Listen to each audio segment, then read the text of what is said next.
Comisión del Régimen Económico y como tal es el ponente de este informe. Señora vicepresidenta, compañeros asambleístas, tratamos de resaltar algunos asuntos más importantes del informe que acaba de ser leído por la señora secretaria. Los objetivos de este proyecto calificado como económico urgente enviado por el señor presidente de la República y discutido en el seno de la Comisión del Régimen Económico Tributario, los principales son pues los de fijar reglas claras que otorguen seguridad jurídica y aplicación a los beneficios tributarios incorporados en el Código de la Producción, Comercio e Inversiones, fomentar la inversión y la reconversión de la matriz productiva mediante el impulso a las inversiones tecnológicas, productivas y ambientales de los sectores orientados a la exportación, impulsar los sectores que generen mayor valor agregado y potenciar las exportaciones de pequeños y medianos productores. Y por último, pues identificar y derribar escudos fiscales de los que se valen determinados contribuyentes para erosionar la base imponible mediante mecanismos que prevengan y eviten la elusión y la evasión fiscal. Entre los aspectos que más fueron analizados y discutidos en el seno de la comisión fue el tema del sector bananero. Incluso estuvimos un día en la ciudad de Machala conversando sobre todo con los pequeños productores, con los productores que también exportan el banano y también con los sectores exportadores del banano. El impuesto a la renta del sector bananero pues fue revisado durante algunas horas en el seno de la comisión y se resolvió pues para pasar a informe al seno de la Asamblea Nacional de que las cajas semanales hasta 300 pagarán una tarifa del 1%, de 301 a 1000 de 1.25%, de 1001 a 3000 1.5% y desde 3000 en adelante el 2%. Esto, repito, fue discutido y modificado en el seno de la Comisión del Régimen Económico Tributario. Asimismo, para la exportación por el mismo productor, pues hay un cuadro de hasta 50,000 cajas semanales, pues 1.25% y de 50,000 en adelante el 1.5%. En el tema de las exportaciones, sobre todo para los pequeños y medianos productores que se dedican también a las exportaciones, la producción semanal hasta 1000 cajas tendría una tarifa del 0.5% y para los demás casos una tarifa del 1%. Para miembros de grupos económicos, para la aplicación de las tarifas, se va a considerar la totalidad de cajas vendidas o producidas por todo el grupo económico. En el tema, que asimismo fue motivo de discusión y a pedido de algunos legisladores, hay un incentivo al empleo de migrantes retornados y personas adultas mayores, la deducción del 150% adicional por gasto de remuneraciones y beneficios por los que se aporten al Instituto Ecuatoriano de Seguridad Social por 2 años desde la firma del contrato, y asimismo mejorar las condiciones para el retorno de migrantes y promover el desempeño laboral de personas adultas mayores. Esto se refiere pues a los migrantes retornados de más de 40 años. La estabilidad tributaria para los contratos de inversión se refieren pues para la minería a gran escala y a mediana escala y para las industrias básicas que lo soliciten. Pueden tener 15 años de plazo y son renovables. deberán contar con el informe del señor Procurador General del Estado, que asimismo es un aporte de la comisión, pues que se incluye en el informe para el primer debate. Los compromisos que se adquieran y que son habilitantes del contrato no podrán afectar o entrar en contradicción con el ordenamiento jurídico ecuatoriano. Sobre la residencia fiscal, asimismo fue un tema de mucho debate en el seno de la comisión, incluso con el aporte de algunos funcionarios del Ejecutivo para una mayor explicación en el seno de la comisión, pues la residencia fiscal se está definiendo como aquel ecuatoriano que no haya permanecido en ningún país a más de 183 días calendario, consecutivos o no, en un ejercicio fiscal cuando sus vínculos familiares más estrechos los mantenga en el Ecuador. Es uno de los motivos, pues, que ha posibilitado, pues, la evasión fiscal y que se trata con este proyecto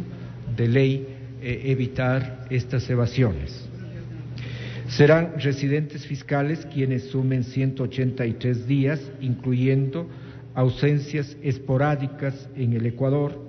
dentro de los 12 meses sucesivos en 2 periodos fiscales. Mantendrá la calidad de residente fiscal en el Ecuador hasta los 4 periodos fiscales siguientes, cuando cambie su residencia a un paraíso fiscal, a menos que demuestre que ha permanecido en ese territorio más de 183 días en un año calendario. Será residente fiscal por el núcleo principal de actividades si en los últimos 12 meses la mayor proporción de sus ingresos provenientes de sus actividades o intereses económicos o cuando la mayor parte de sus activos estén en el Ecuador.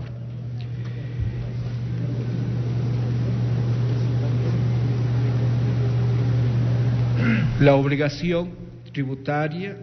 del responsable en calidad de sustituto. Responsable sustituto, persona que, cuando una ley tributaria así lo disponga, se coloca en el lugar del contribuyente. A veces, como nos explicaron los representantes del Servicio de Rentas Internas, hay personas, empresarios, dueños de algunos recursos en el país, pues que evaden su presencia y hacen cobrar sus rendimientos,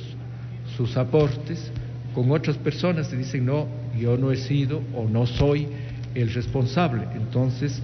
viene el responsable sustituto. Queda obligado al cumplimiento a las prestaciones materiales y formales de las obligaciones tributarias. Es posible establecer la responsabilidad en caso de enajenar directa o indirecta acciones o a participaciones para aplicar el impuesto a la renta por los ingresos de no residentes. Todo esto se explica en el proyecto de ley para evitar las acciones de elusión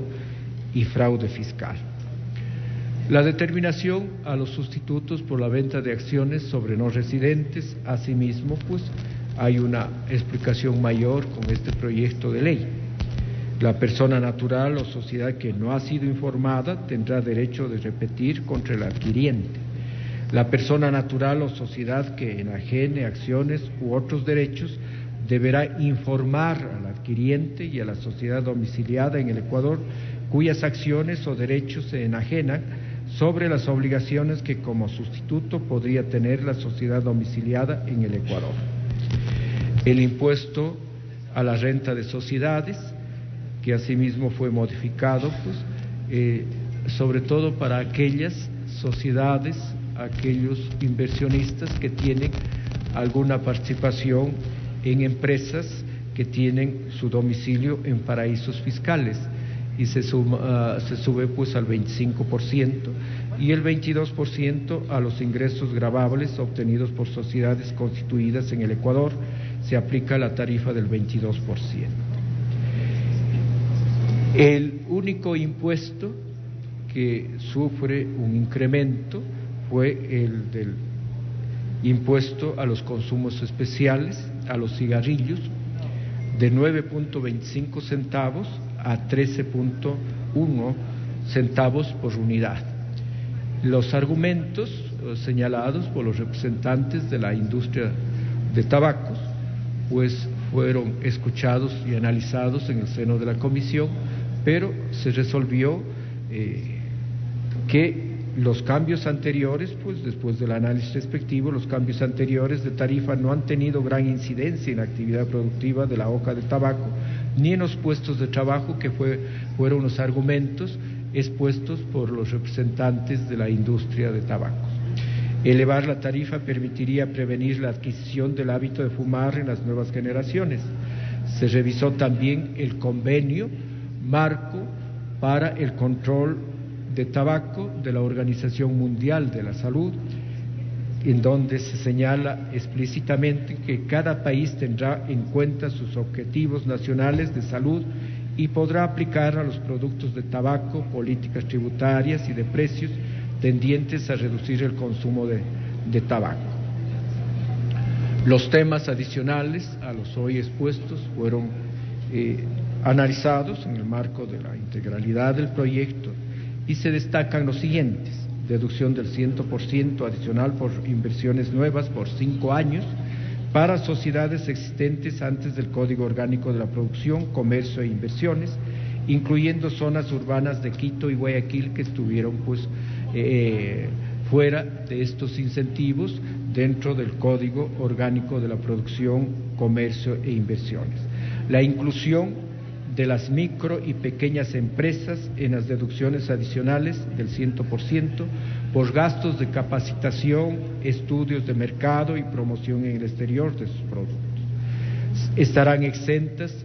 del impuesto a la renta las transferencias económicas directas no reembolsables que entregue el Estado a personas naturales y sociedades en planes, sobre todo de reforestación, que el Estado da a través del Ministerio y la calificación del Ministerio de Agricultura, pero que estos aportes también estuvieron y están sujetas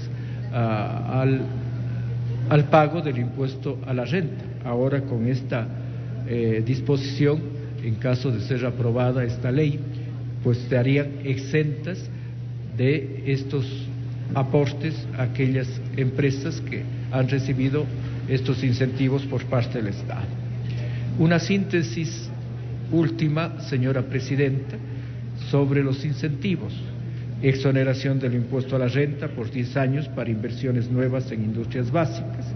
deducción de amortizaciones en más de un ejercicio impositivo, impuesto a la renta único para el sector bananero, al que pueden acogerse otros sectores previo decreto ejecutivo. Se excluyen gastos incrementales por generación de nuevo empleo y adquisición de nuevos activos para mejorar la productividad, del anticipo del impuesto a la renta, la estabilidad tributaria para industrias básicas, minería a mediana y gran escala en montos de inversión mayores a $100 millones y un abono tributario pues a empresas ecuatorianas domiciliadas en paraísos fiscales. Medidas antifraude tributario: se determinan las características de la residencia fiscal, se determinan las obligaciones del beneficiario sustituto, se regula el impuesto a la renta de sociedades con socios no residentes, se determina el último beneficiario de utilidades por venta de acciones. Esto es una pequeña síntesis de lo que significa este proyecto en cuanto a incentivos y en cuanto a medidas antifraude tributario. Quiero resaltar también pues la intervención de los señores asambleístas en el tema de la validez del envío por parte del señor presidente de este proyecto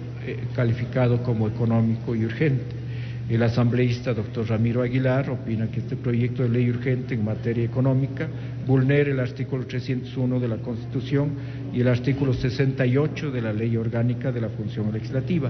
La mayoría de miembros de la comisión consideran que el artículo 425 de la Constitución prima sobre las disposiciones de menor jerarquía y, por lo tanto, el proyecto está encuadrado en la Constitución de la República. Tiene un minuto, asambleísta. Así es, señora presidenta, muchas gracias. Con esto